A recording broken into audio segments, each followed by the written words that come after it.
Okay, so this is Windows of the Soul by Rav Avigdor Miller, or Shemirat Einayim.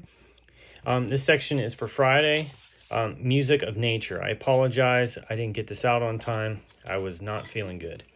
So as much as we train ourselves to keep the sights of this world out of our heads, we have to remember the pasuk, or the verse in Kohelet, which is Ecclesiastes, that I quoted earlier.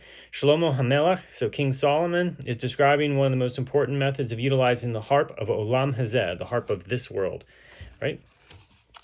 To fulfill that great function of awake my glory. And he says, Vaha Elokim asa shiyiru milfanav.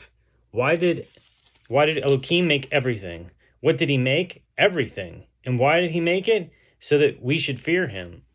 Now, if you recall, it was once explained here that when we speak of fear of Hashem, it means to see Hashem, to be of awe, to be aware of him. So, Yareh and Ra'o, to be afraid and to see, are brother words. So, Yareh has a yod in the beginning, but the yod falls off in conjunction. So let's say Norah, the yod falls off, and in Ra'iti, the hey falls off. So the only fundamental letters that are common to both are Resh, Aleph.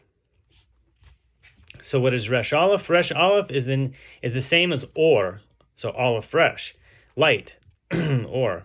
So in Lashon HaKodesh, in the Holy Language, which is Hebrew, the consonants are frequently transposed.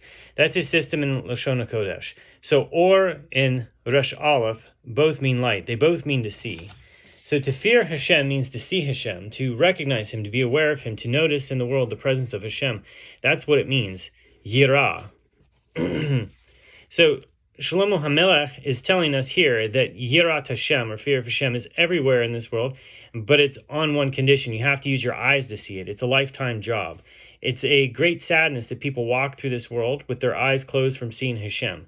So you know why it's so sad? Because you missed the purpose. There's no other purpose of Shemayim Va'aretz, though heaven and earth, except to give us that great gift of seeing Hashem. Every natural object was created for the purpose of Yirat Hashem, of fear of Hashem.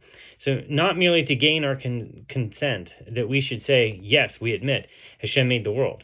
No, that you knew already from when you were a little boy. Bereshit bara Elokim. So in the beginning, God created. So you accepted that right away at the age of 5 or 6 years old. Only that since then, you never thought about that subject. You're a ma'amin. So you're a believer. You're a believer now, and you think you're finished. But that's a great pity, because Bereshit bara Elokim, that's the first 3 words of the Torah, is a subject you should be studying all your life. In the beginning, God created. So if we desire to fulfill our purpose here, we need to open our eyes, and the sights begin to crowd in on us. They are so numerous that there is no empty space in the world. Ma rabo ma'asecha Hashem. So how many are your works, Hashem? That's Tehillim, or Psalms 104:24. There's so much to see. There's actually no space in the world where you don't see Hashem. And the way to gain this awareness is by looking. When you take the time to look at things in the world, little by little, you gain an awareness of Hashem in addition to your emunah pashuta, or simple faith, right? So emunah pashuta is very good. It's excellent if you have the emunah pashuta you were taught in your childhood. Very good, very good. But it's not good enough. I once gave a mashal here. So like a allegorical, like a proverb or something. Suppose Moshe Rabbeinu announced to Am Yisrael, let us all come now to Har Sinai to see Hashem come down on the mountain and give us the Torah. And here is one Jew who says, I have emunah pashuta. I don't have to go. You go and I'll believe you. When you come back, tell me what happened and I'll be makabel. Or basically, like, I'll accept it. Oh no. Nothing doing. You have to come and see it for yourself. Seeing is something altogether different. Just to be there and see it with your own eyes gives you emunah, or faith. Confidence. So this from Jew who has emunah pashuta, we say to him, nothing doing? You better go out and... maybe it should be says doing nothing. I don't know. You better go out into the world with open eyes and get a little more emunah than pashuta, right? In the Chavot Halevavot, which is the book you might know as Duties of the Heart. In the Chavot Halevavot teaches us in Sha'ar HaBechina, that's the gate of contemplation, that the best way to do this is by means of studying the Bria, the creation. So now I know that most people will not do what I'm saying. It's a subject that's unfortunately ignored almost entirely by the frum world. You'll go back to the yeshiva and they'll say, Shemirat Einayim, very good. To keep my eyes on the sidewalk, excellent. But to look around and see, so to see Hashem's creations to gain emunah, it's not so important. It's old-time musar.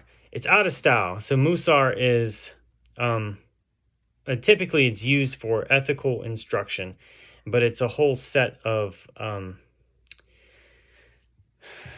like Jewish ethics. So Chavot Halevavot, Sha'ar Habechina is out of style. And it's not only the Chavot Halevavot, it's a Rambam. So Yesodei HaTorah 2:2.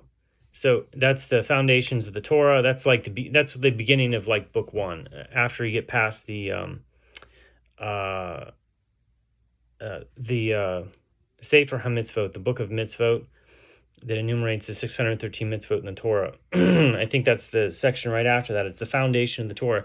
He writes, what is the way to arrive at awareness of Hashem and love of Hashem? Oh, that's a big question, a very important question. So he says that when a person looks around at the world, at the Ma'asav Uvruav Haniflaim Hagadolim, so his works and creations that are wondrous and great. So, yeah, he says, at the great and wonderful objects that he made in this world, and you are misbonem, so basically someone who contemplates.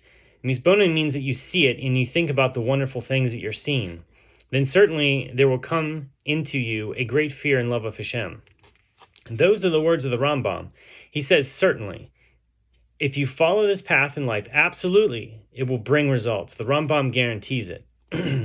So every natural object in this world, says the Rambam, has within it, it's a deep wisdom of Hashem with no end to its profundity. And for what purpose? It's trying to show you something. It wants to make known to you the greatness of Hashem. And therefore, once you start looking, you'll think, who can design such a wonderful thing? Only the infinite designer. Only HaKadosh Baruch Hu, the Holy One, blessed be He, can do that. And you'll see Hashem wherever you open your eyes. That's what the Rambam tells us. So now the Rambam is not a darshan. He's not an interpreter of things. We can rely on his words. He knows what he's talking about. So he's not an interpreter. He's an authoritative figure. So maybe you don't believe in Chavot Halevavot. You think he's too frum for you. But the Rambam, surely him you can listen to. Everybody talks about the Rambam. In all yeshivot, they learn Rambam. And so if the Rambam says that this is the way, so this is the way.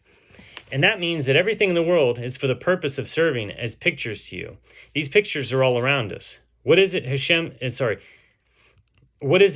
fault if people ignore them? Excuse me. If someone brought you into an art gallery, I'm not recommending any art galleries, especially nowadays, but let's say someone brought you into a kosher art gallery, but you took a handkerchief out of your pocket and you blindfolded yourself. And now you're walking down the corridors. On both sides are expensive, beautiful paintings, but you see nothing. It is nobody's fault but your own. Pull off the blindfold and you'll see. This world is full of ziorim, so images. Lift up your eyes and see who created these. Isaiah 40:26. On all sides, we have these living pictures, and each one of them is powerful enough to make a lasting impression on us, to make new men out of us. And so as much as we're going to be careful about what we see in this world, there's no question that we have to be seen. So Hashem is showing us pictures, and he wants us to use our eyes to bring those pictures into our souls. Open your eyes and look. HaKadosh Baruch Hu says, see what I created. So it's important that we see the world around us, but we also contemplate the world around us. So we not only use our eyes to see, but we use our mind to see and understand why it's there, the purpose why it's there. And that's also something I mentioned in another video. And it's, to see the things that happen in your life, to see the purpose behind it. So look deeper into what's happening in your life to see the purpose. Just like right now, Israel launched an attack on Iran. Iran retaliates. You can look deeper into these things and see what's going on. I've mentioned some stuff before. Look into the Torah portion. You can see what is happening based on what the Torah portion says. And there's other things too. Like, I guess this isn't the video for it, but, I'll probably do a video just on that. But anyway, that's those are things to see and look for, okay? See and look for. Just the things in your life, see the things around you, contemplate them. Don't dwell on the craziness. Like, don't go scrolling through a news feed and just like, that stuff is full of trash. It's not even news. Half that stuff is like, they make articles on somebody's single tweet that they do or something like that. And it's like, the world is ridiculous. It's a waste of time, a waste of life. Look at the things around you and contemplate those things. Look at the things in your life, contemplate those things. And you'll have a much richer and fuller life.